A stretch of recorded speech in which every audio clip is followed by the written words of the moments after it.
regular interaction with the lawmakers and the policy makers, that should happen more of it, because by talking more often, both sides bridge the deficit of trust, if there is any. And being able to talk to the regulators and the policymakers on a regular basis goes a long way in both sides understanding each other. And of course, advocacy on taxes. These forums present a great opportunity to filter out issues impacting large number of players and dealing with the government, again, on a proactive basis. So those are some of the suggestions that we make in how to prepare ourselves in that tax risk mitigation area. These numbers are government's own number, and it tells you how many cases are pending at different levels. Hundreds and thousands of cases are pending at different levels. And that shows the ambiguity in law, and that shows the dispute resolution is a time-consuming process. But we also have a good news here. On an average, the government only wins 20% of the cases. The government loses 80% of the tax cases. So the question is, if and when my client or I will have a dispute with the government, will I be those 2 of the 10 guys that are going to lose the case, or will I be the 8 out of 10 guys that are going to win the case? And the key of winning the case is the right documentation and record. I cannot overemphasize the need for the right documentation record, because once we are in a court, in a dispute resolution process, the only thing that matters is how good your documentation and your record is. If you have, and the records can only be maintained at the time when the transaction is being done, not later. So with this poor a record, and 20% winning cases is a very poor record by the government. And if the only comfort that I can have is, no matter how big my tax demand might be, if I have the right documentation, I have a predominantly high chance of winning that case in the future, in the court. And this is the biggest message that I want to give, that the documentation, the clients will insist on documentation because their regulatory environment is changing. We need to step up, understand the law better, be a more effective solution and a service provider to our clients, not just knowing how it gets done, but also understanding the theory, why it gets done the way it gets done. And if the laws were to change, my procedure and policy should also change. And that is one validation that we all must strive for. Even if you look at sort of some of the international trade in goods and emerging trends in that area, that authorities are now have interdisciplinary approach. Custom valuation guys regularly ask for income tax transfer pricing documentation and the other way around. So authorities are exchanging notes, and when we are working with our clients, we should not just look at our silo that we are involved with, but understand the entire policies of the client to have a more consistent, integrated solution to all taxes and regulations, and not just do one thing for one law and another thing for another law. That is going to be very, very dangerous. We look at origin management for claiming FTA benefits. India, for a number of years, was against bilateral treaties. It always wanted to be part of multilateral trading agencies. But if you've seen last 5-7 years, the number of treaties that India is signing and some of the treaties that are under negotiations are very, very serious treaty negotiations. And therefore, this whole trade using free trade agreements, and therefore the whole aspect of origin management, which is a huge exercise in documentation, tracing down not just to my supplier, but going down 3-4 tiers of suppliers. That's very important. Trade measures, anti-dumping duty, safeguard duty are increasingly being used by governments as a tool to control what comes from where. We see a lot of action against China. The trade facilitation and supply chain planning, all of us are no longer, as I mentioned, just customs broker, clearing the goods at the port, but we are now as integral part of the supply chain, and therefore we need to be mindful of all the laws that apply to the client in relation to moving of goods. And taxes that we pay at one level are available as credits at another level, and therefore documentation, duty credit management is a very, very important activity for a client, and we are the first line of defense and the last line of defense for our clients. And advocacy on a proactive basis is need of the hour, and we should be looking at that. The tax function is no longer the tax manager's function. It is now increasingly becoming a CEO function, because it is not just about financial claim. Reputation of the companies is tied to the tax positions. That was my message. I'll be happy to take questions a little later. Thank you so much.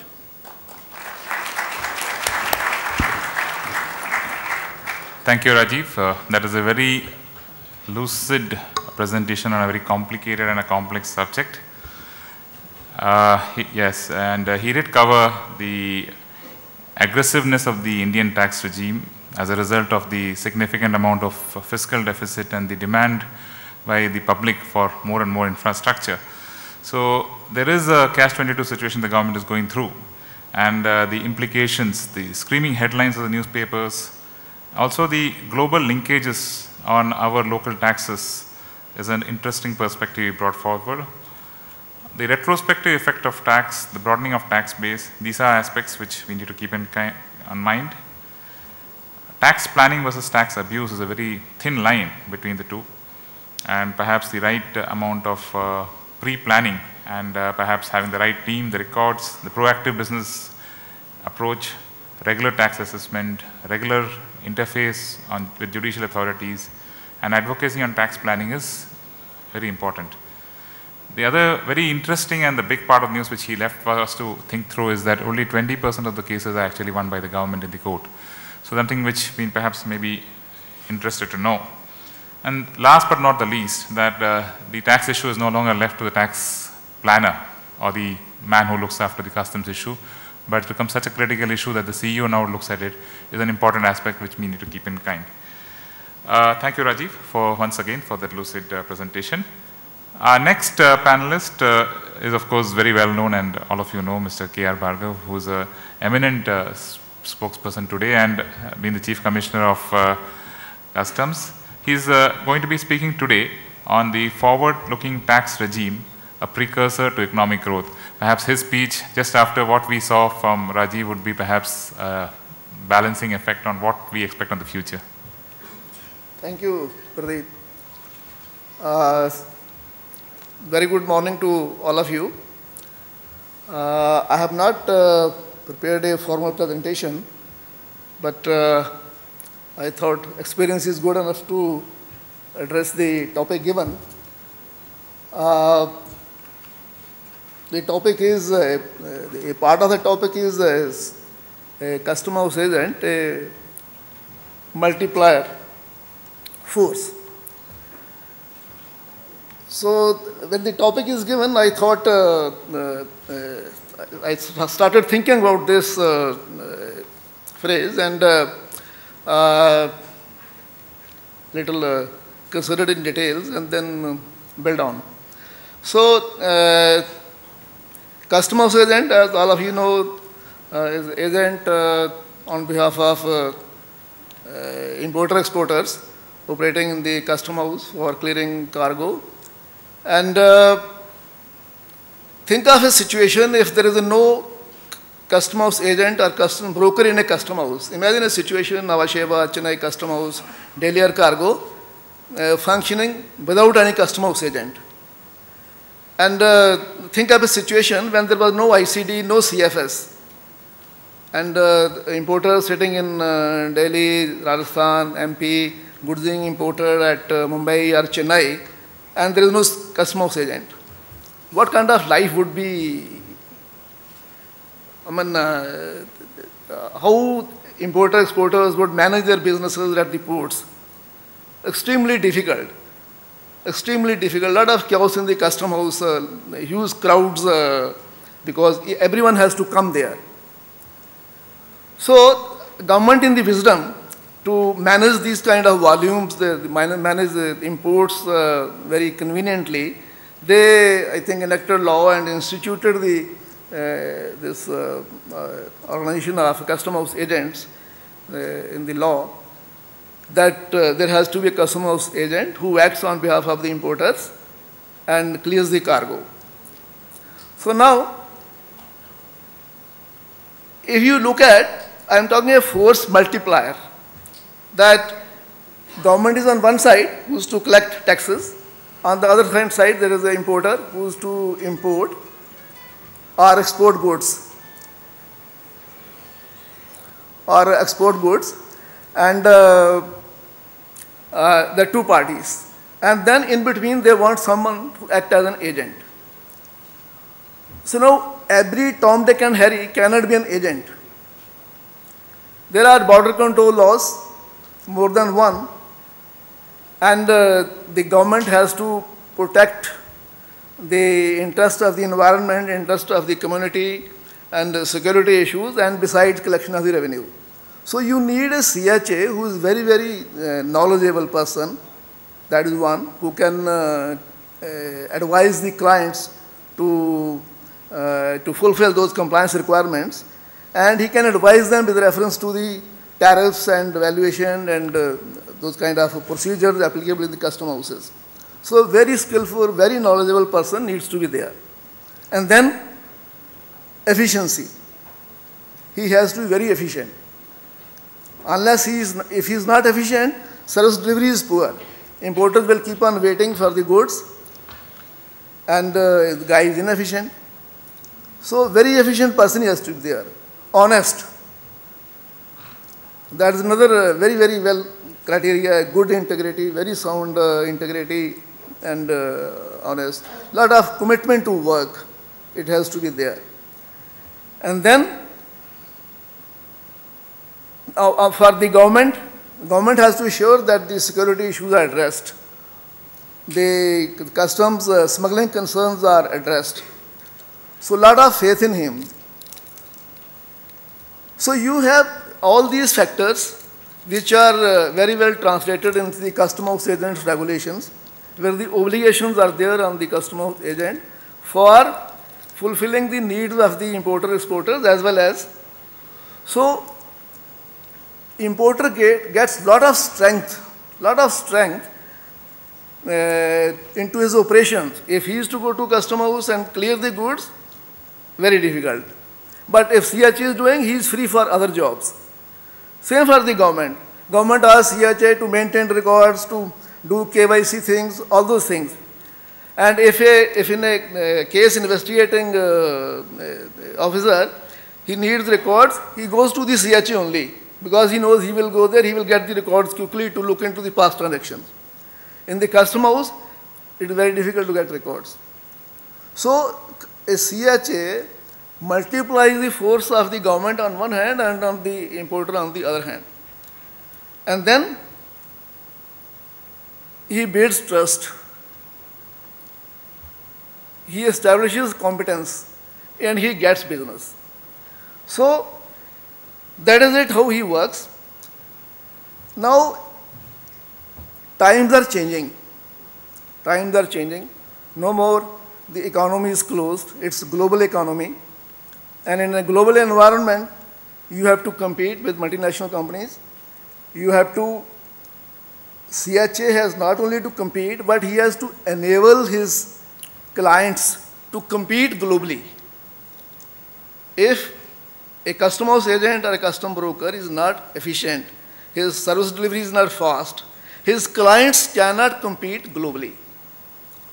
They will lose business. And again, in this kind of environment, it is very important that a customs broker does not remain only a customs broker. It is only one business. He has to diversify, add new dimensions to business in the supply chain, and I am glad that many companies are already into this mold and pick up cargo door to door, from one originating end to the destination. So that is how a customs broker can add efficiency, cost effectiveness, and provide low-cost products to his clients, and enabling them to compete globally. So now all of us, they have to think that currently, when we say that economy is growing at 5%, it has come down from 8, 9. We see 6.5% in the global economy next year, as they say, it can grow by that. I think Indian businesses, Indian industry need not depend only on government, that government will announce some policies promoting growth. There are some areas, rest with government, they need to do. If they do, there will be sudden changes in the environment, investment allowed, labor laws liberalized, and so many things.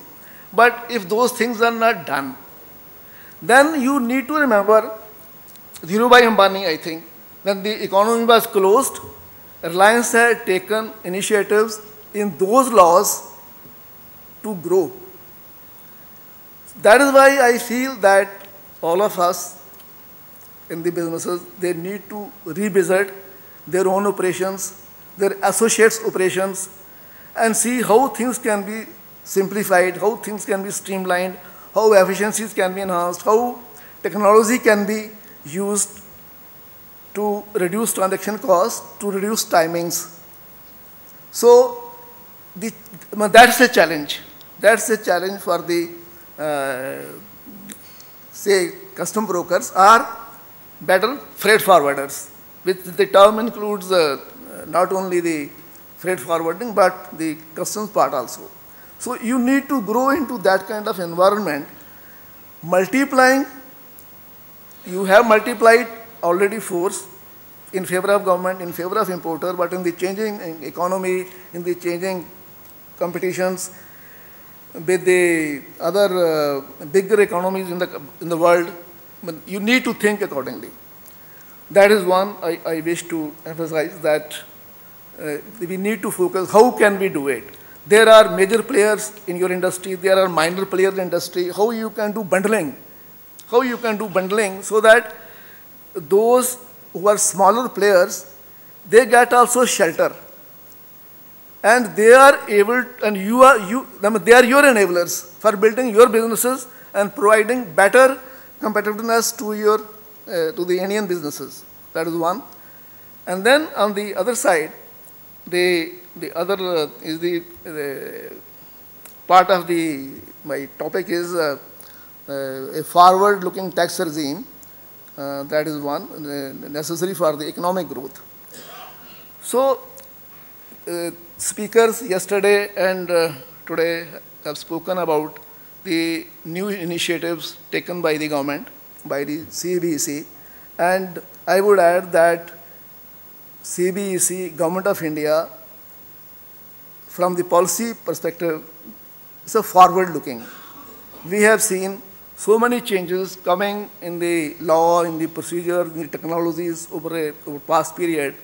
The risk management system in customs, or post-clearance audit, or self-assessment, or the AEO programs, and a couple of others, we can see that it is a forward-looking tax regime which wishes to reduce transaction costs, increase efficiencies in customs. It is there. But we have to see and realize whether these policy initiatives and, of course, converted into technologies and some processes are giving results at the ground level. And really speaking, that if we talk of self-assessment, now 2 years, RMS for many years, our clearance, cargo clearance, or the assessment of the documents, it is only that RMS is 45%, 50%. It has not gone beyond that. It was increased for some time, but again brought down. So be it called aggressive approach by the tax administration, but the initiative becomes useless. The self-assessment becomes useless if it is not simply as it is in service tax or as it is in excise, where there is no intervention. So we need to think collectively collectively means with the government, with CBSE, that these initiatives taken should result in more efficiencies, and if it is not resulting, what is the reason for that?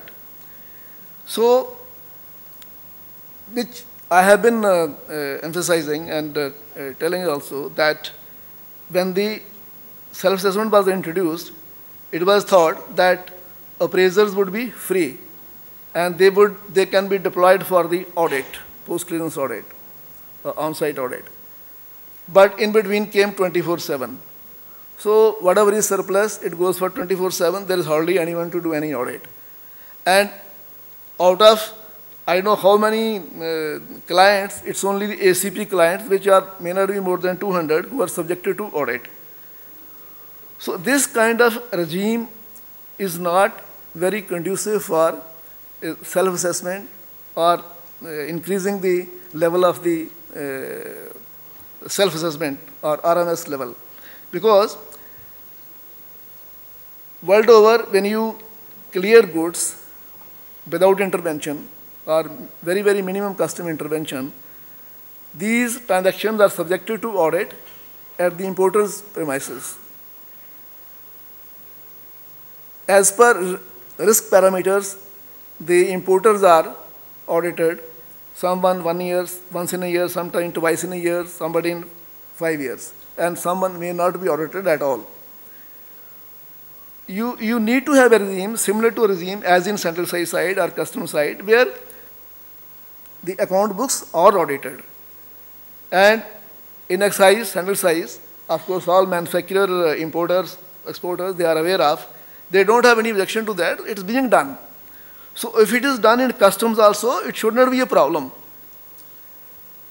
Only thing is that let it happen so that cargo can move faster. If it moves faster, your transaction cost comes dramatically, it comes down, and you can have inventory just on time inventories. You can have those kind of things. So how it happens? Government, I mean, CBSE is a part of that, but it is not autonomous. Like many tax administrations, they have their own budget, and they also bring out an annual report, like any company brings out. But it is not autonomous. So for expenditure, it goes elsewhere. As a result, there are manpower constraints, and you don't have, the posts are there, vacant, or posts in certain areas are not sanctioned, therefore, auditing is not done. And then you don't have staff for other routine jobs also. So under that kind of, in that kind of environment, it is not possible to really do the RMS or enhance the trust level or stop intervening in the self-assessment. It cannot be, because your systems are not very well framed. So that is the problem. I think the trade associations, they need to take up these matters with the government, that, sir, you introduced self-assessment. When there was no self-assessment, RMS was 45%. Now also it is 45%. There is intervention as much as it does. What is this self-assessment? So kindly change. Kindly have enough manpower to address these issues. So I think we need to project these kind of things before government, so that there is pressure from the industry side also for staff. Not only the commissioners, they claim, they cry for staff, but let people who suffer, they need also to present.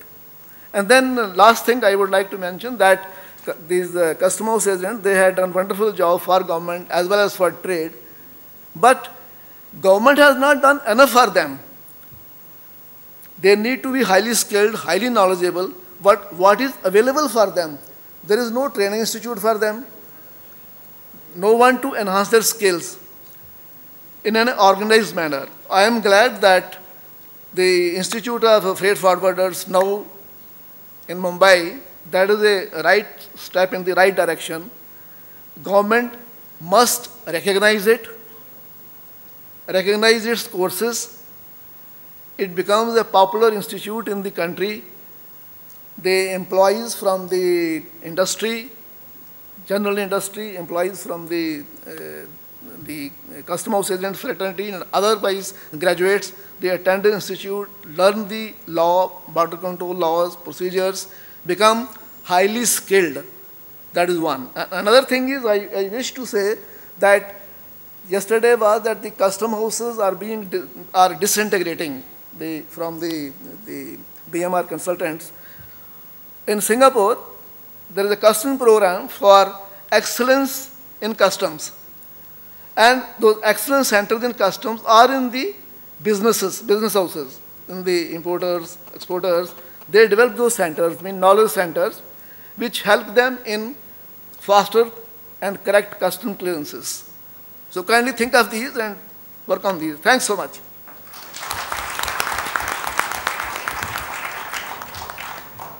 Bhargav Saab again put through excellent snippet on the state of the tax administration and the tax regime and the forward-looking aspects of tax in his very indomitable style. He did actually cover two aspects in his presentation today, or rather the speech. The first one was on the aspect of how is the customs broker continuing to be a force multiplier and what are the challenges way ahead for this aspect. He did cover that the CHA actually does make life simpler for the importer, the exporter, and the government. It's a vital link between both and has reduced the load for both. The broader control law, which is required for security, needs the CHA to be knowledgeable, efficient, needs to build trust and reduce the cost significantly. The changing times is something again he managed to mention about, which is regarding the global competition is not restricted to the CHA alone, but the global competitiveness of the client also needs to be improved. New dimensions of business, door-to-door, being one of the aspects which he covered on. Further, he mentioned that the growth or promoting the growth of trade is not the prerogative of the government alone. While the government and the CBSE are looking forward-looking and introducing new technologies, self-declaration, assessment, RMS, the AU, etc., these initiatives have not fully been utilized, and we need to perhaps look soul-searching to see what are the reasons therefore. Again, last but not the least, he again emphasized the need for training and perhaps recognize the initiative done by FFFAI Institute and has required the government, requested the government if the government could recognize the institute. That was in brief what Mr. Bhargav did mention. Next speaker for the day is Pramod Sant. He comes from Siemens and he has a significant amount of experience. I'll just give you a brief on his profile. He's a BE mechanical engineer with 30 years of experience. He's a vice president supply chain management and indirect material. He's heading the imports, exports and logistics of Siemens Limited and group companies in India, and has implemented comprehensive web-based systems to track all imports, exports, detail, license and export applications, monitoring tools.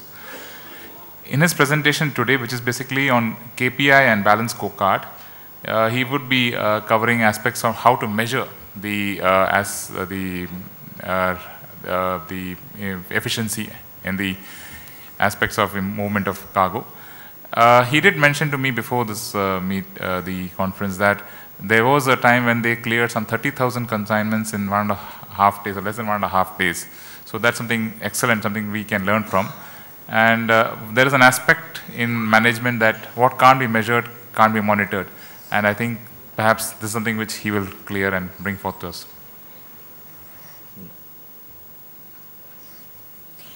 So dignitaries on dais, FFFAI office bearers and my colleagues. So today morning, I will take up this subject.